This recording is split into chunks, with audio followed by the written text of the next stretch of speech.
में इंसान की पहचान रिश्ते और माँ बाप सबसे बड़ा रिश्ता है जिनसे हमें जिंदगी के रास्तों की रोशनी मिलती है।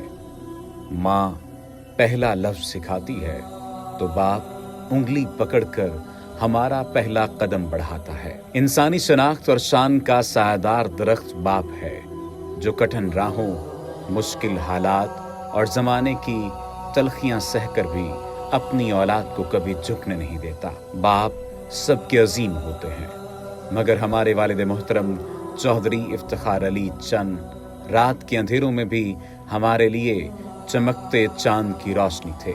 उन्होंने अपनी जिंदगी के हर फैसले में हमसे कभी फासला नहीं रखा। हालात चाहे जैसे भी आए, अब्बा जी ने वक्त और हालात की तलखी से हमें दूर रखा और सारी जिंदगी हमें प्यार, खुशियों और आसाइशों में ऐसे घेरे रखा कि हमें खबर भी न हुई और कई बीमारियां उनसे लड़ने को पहुंच गई। उन्हें दिल की तकलीफ ने दगा दिया तो अम्मी उनके साथ खड़ी हो गईं। मैं, असद और हमारी बहन, हम तीनों बाबा के लाडले ठहरे। उन्होंने अपना दर्द और तकलीफ भी हमेशा हमसे दूर रखी कि हमें दर्द ना हो। अब्बा जी सादा दिल और नर्म खू, रहम दिल और हालात शनास तो थे ही, मगर सबसे बढ़कर वो ऐसे अजीम बाप थे जिनकी अनमोल मोहब्बत ने हमेशा अपने दामन में छुपाए रखा। गुजरते वक्त के साथ उनकी सेहत भी गिरती रही। वो सालों अपने दिल और जिगर की बीमारियों से बेजिगरी के साथ लड़े, लेकिन हमें हिम्मत, तसल्ली, सुकून और अपने प्यारो शफकत की दरिया दिली में तस्बीह के दानों की तरह समोए रखा। हमारे बच्चे और हम सब अब्बा जी की खुशियों का महवर थे। उन्होंने अपना आप भुलाकर अपनी औलाद और घराने के लिए हर वो खुशी ढूंढी जिससे हम खुश हुए। सितंबर 2020 में जब वो ज्यादा बीमार होने लगे तब भी उनके कमजोर जिस्म की नहीफ आंखों और कमजोर आवाज में प्यार, मोहब्बत और शफकत की परछाइयां हमारा असासा ठहरी।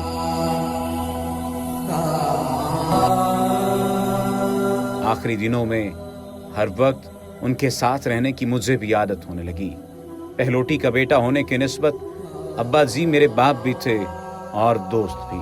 मुझे कभी परेशान देखा तो मेरी आंखें और दिल पढ़ लेते, कभी घबराया देखा तो हिम्मत बढ़ाई। लेकिन अब जब वो बीमार लेटे होते, वे उनके सर के बाल संवारता तो उनके हाथ का लम्स मुझे ऐसे महसूस होता कि मैं छोटा बच्चा हूँ और अब भी उनका हाथ मेरे हाथ का सहारा है।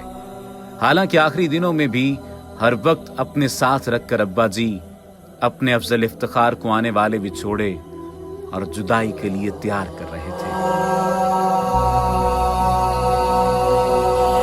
वो जुदाई जिसके बाद फिर कभी मिलन की उम्मीद नहीं रहती। अपने आखिरी लम्हात में भी वो और मैं उनकी शफकत पिदरी में जुड़े थे। अब्बा जी मेरा हाथ छोड़कर चले गए, मगर मुझे ऐसी बेयकीनी ने घेरा कि दिल न माने कि वाकई वो चले गए। अब्बा जी अगले जहां के लिए आज़मे सफर हुए। कब्र उनका आरजी ठिकाना।